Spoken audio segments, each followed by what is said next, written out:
बिस्मिल्लाहिर्रहमानिर्रहीम, अस्सलाम वालेकुम। मैं हूं शाहिद सकलैन और आप देख रहे हैं मेरा यूट्यूब चैनल। आज 22 सितंबर है, जुमेरात का दिन है और आज की इस वीडियो में हम जिक्र करेंगे एक नए किरदार का।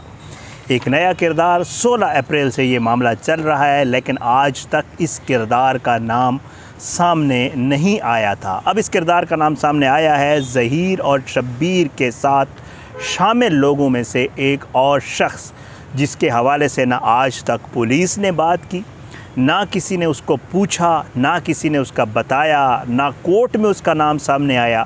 लेकिन अब उस शख्स का नाम जो है एक एतराफ़ी बयान में लिख कर दिया गया है। ये शख्स कौन है, आखिर इसको पुलिस ने क्यों नहीं पूछा, इसको शामिल तफ्तीश क्यों नहीं किया गया। और वो लोग जो पहले दिन से ये ढंढोरा पीट रहे हैं कि हम मज़लूम हैं, हमने कुछ किया नहीं है, गरीब हैं, यतीम हैं, बेवा माँ के बच्चे हैं, उन बेवा माँ के बच्चों ने जिस तरह प्लानिंग से ये सारा कुछ किया है वो आहिस्ता आहिस्ता खुलकर सामने आता जा रहा है। जूजू केस की इन्वेस्टिगेशन हुई और उसके बाद जो चीज़ें, ज़ाहिरी बात है, पहले वो बंद थीं, पहले वो लोगों को पता नहीं थी, लेकिन जब वो कोर्ट में जमा करवाई गई तो वो कोर्ट रिकॉर्ड का हिस्सा बन गई। अब वो चीज़ें आहिस्ता आहिस्ता सामने आती जा रही हैं, खुलती जा रही हैं। हमारे जो रिपोर्टर दोस्त हैं उनके हाथ लगती जा रही हैं। तो हमारी कोशिश है कि हम वो सारी चीज़ें आप तक पहुंचा दें, ताकि आप लोगों को अंदाज़ा हो कि ये लोग जो अपने आप को इतना शरीफ नफ्स, ये तो अपने आप को कहते हैं, लेकिन इनके फैसिलिटेटर जो इनके सहूलतकार हैं, जो सोशल मीडिया की सूरत में, सहाफ़ियों की सूरत में, वकीलों की सूरत में मौजूद हैं, और वो इस चीज़ को मनवाने पे लोगों से मुसर हैं कि यार ये लोग बहुत शरीफ नफ्स हैं, बहुत मासूम हैं, इन्होंने कभी मक्खी नहीं मारी थी, ये तो ऐसा काम कर ही नहीं सकते। लेकिन दूसरी तरफ अगर केस की इन्वेस्टिगेशन को देखें तो उससे पता चलता है कि यही वो लोग हैं जो गुनाहगार हैं, यही वो लोग हैं जिन्होंने बच्ची को वर्गलाया, यही वो लोग हैं जो बच्ची को कराची से लाहौर ले आए, यही वो लोग हैं जिन्होंने दूसरों को साथ शामिल किया, कुछ लोगों को साथ शामिल करके बाकायदा प्लानिंग के साथ 3 सूबों की पुलिस को तकरीबन 1.5 से 2-2.5 महीने चकमा देते रहे। और ये लोग कहीं से भी शरीफुन नफ्स नहीं है। बोगस निकाह जो पहले दिन से जिसके ऊपर कंट्रोवर्सी है, अदालत भी कह चुकी कि ये निकाह जो है ये मुतनाज़ा निकाह है, क्योंकि इस निकाह में वो चीज़ें पूरी नहीं की गई जो चीज़ें पूरी की जानी थी। उस निकाह के गवाह यानी असगर का एक एतराफ़ी बयान आपके सामने रखूँगा, जिसमें बाकायदा तौर पे असगर ने वो सारी डिटेल, अब उसने झूठ बोला है, सच बोला है, अल्लाह ताला बेहतर जानता है, क्योंकि ये लोग एक्सपेक्ट किया जा सकता है किसी वक्त भी कुछ कह सकते हैं। लेकिन उसने जो एतराफ़ी बयान दिया है उसमें उसने कुछ चीज़ें लिखी हैं, जिन चीज़ों में बहुत सारी और भी डिटेल्स हैं, लेकिन उसमें कुछ सुकम भी हैं, जिससे अंदाज़ा होता है कि पुलिस की जो तफ्तीश है वो कितनी नाक़िस है। पुलिस ने किस तरह कुछ लोगों को पूछा तक नहीं, और जिनको पूछा भी वो भी आज़ाद फिर रहे हैं और उन्हें इश्तिहारी मफरूर कहा जा रहा है, लेकिन पुलिस उन्हें गिरफ़्तार करने से गुरेज़ कर रही है। असगर का जो स्टेटमेंट है उसमें से कुछ हिस्सा मैं आपके सामने रख देता हूँ। पुलिस के सामने जो इतराफ़ी बयान दिया गया उसमें एक शख्स, एक किरदार का ज़िक्र किया गया।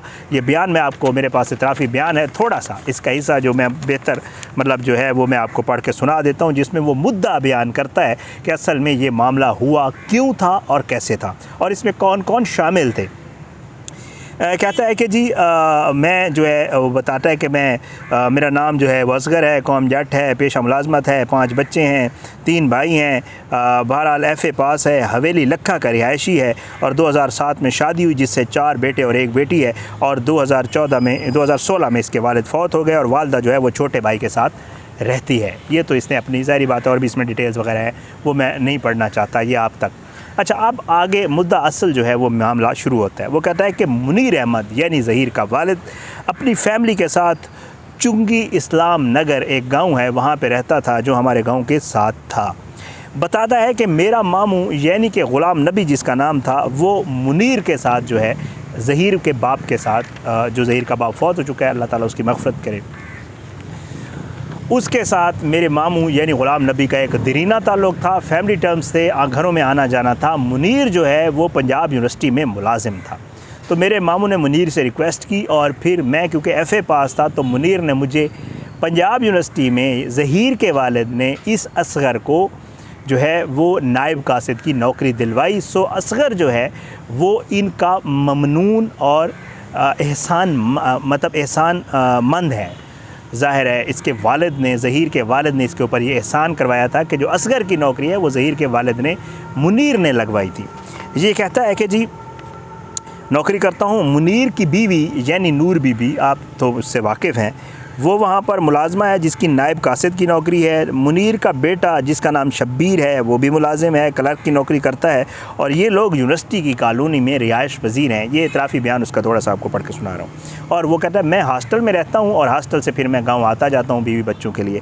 कहता है 17 अप्रैल वाले दिन जो शब्बीर है वो बाइक लेकर आया और बाइक पे उसने मुझे कहा कि मोटरसाइकिल पे बैठो। कहता है मैंने उससे, ज़ाहिर है हमारा आना जाना था, मैंने उससे पूछा नहीं। रास्ते में मैंने उससे पूछा कि हम कहाँ जा रहे हैं, तो उसने कहा कि अनारकली में एक वकील है। वकील आपको याद आ गया होगा कौन है।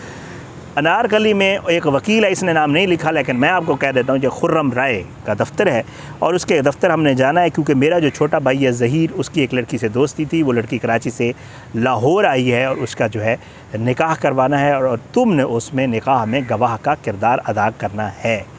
असगर ये बताता है कि हम लोग वहाँ पर गए तो वहाँ पर इसने एक किरदार का नाम लिया जिसका आज तक किसी ने नाम नहीं लिया था। इसने वो लिख के दिया है पुलिस को और उसको पुलिस ने इन्वेस्टिगेट तक नहीं किया है। कहते हैं कि जब हम वहाँ पहुँचे खुर्रम उस वकील के दफ्तर, तो वहाँ पर कारी ग़ुलाम मुस्तफ़ा और निकाह रजिस्ट्रार मोहम्मद नवाज़ बलोच मौजूद थे। ये वो किरदार है मोहम्मद नवाज़ बलोच जिसके हवाले से आज तक ना मुझे पता था ना आपको पता था। सिर्फ पता था तो पुलिस को पता था, लेकिन पुलिस तो क्योंकि उसने तो इन्वेस्टिगेट करना ही नहीं है, पुलिस ने तो कसम खा ली है कि उन्होंने हर हाल में ज़हीर और शब्बीर को बचाना है। सिंध पुलिस ने ये सोच लिया, इसलिए इन्वेस्टिगेशन करना, जो लोग इश्तिहारी हैं उनको पकड़ना, किसी के बाप का नाम पता करना, ये सिंध पुलिस का बिल्कुल भी काम नहीं है। तो इसलिए पुलिस ने मोहम्मद नवाज़ बलोच के बारे में ये मतलब उनको तकलीफ़ ही नहीं हुई कि थोड़ा सा पता कर लें कि आखिर ये जो एक बोगस निकाह करवाया गया था जिसमें ग़ुलाम मुस्तफ़ा कहता है मैंने निकाह नहीं पढ़ाया, मेरा अंगूठा और दस्तख़त इस्तेमाल हुए हैं।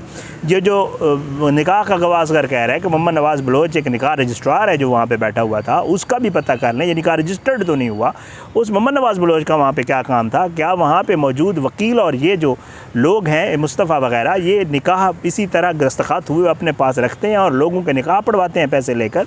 ये चीज़ें तो पुलिस के इन्वेस्टिगेट करने वाले हैं, लेकिन पुलिस क्यों करे, पुलिस का तो इन्वेस्टिगेशन थोड़ी काम होता है। बहरहाल जी वो कहता है कि जी मोहम्मद नवाज़ बलोच वगैरह वहाँ पर मौजूद थे, हमने निकाह पढ़वाया, मैं गवाह बना और शब्बीर भी गवाह बना, और इस निकाह में यूँ मेरी एंट्री हुई। और फिर वो बाद में बताता है कि जी 16 मई को, ग़ालिबन डेट जो है वो 16 मई ही है, कि जी 16 मई को मुझे जो, जी बिल्कुल 16 मई को जो है वो मुझे कैनाल रोड से जो है पुलिस ने गिरफ़्तार किया लाहौर से, और उसके बाद मैंने जो है पुलिस के पास मेहमान नवाजी मेरी पुलिस ने की और मैं काफ़ी अरसा रहा, और उसके बाद ज़मानत पे अब रिहा हो गया है, ज़ाहिर है। तो ये वो मामलात हैं। अब ये चीज़ें आहिस्ता आहिस्ता सामने आने लग गई हैं। वो लोग जो झूठ बोलते थे, वो लोग जो इनको खैर प्रमोट करते हैं वो तो हैं ही झूठे, वो लोग जो पहले दिन से कह रहे हैं कि मासूम लोग हैं, कोई प्लानिंग नहीं हुई, अब ये इनके जो इतराफ़ी बयान सामने आना शुरू हो गया। तो इसका मतलब ये है कि ना ग़ुलाम मुस्तफ़ा बेगुनाह है, ना असगर बेगुनाह है, ना ज़हीर बेगुनाह है, ना शब्बीर बेगुनाह है, ना खुर्रम बेगुनाह है, ना नूर भी बेगुनाह है। ये सब इस गुनाह में बराबर के शरीक हैं और इन्होंने किसी न किसी तरह से फैसिलिटेटर का किरदार अदा किया है ज़हीर और शब्बीर के लिए। तो बहरहाल ये वो चीज़ें हैं जो नई सामने आई हैं, जो आप तक पहुंचानी थी।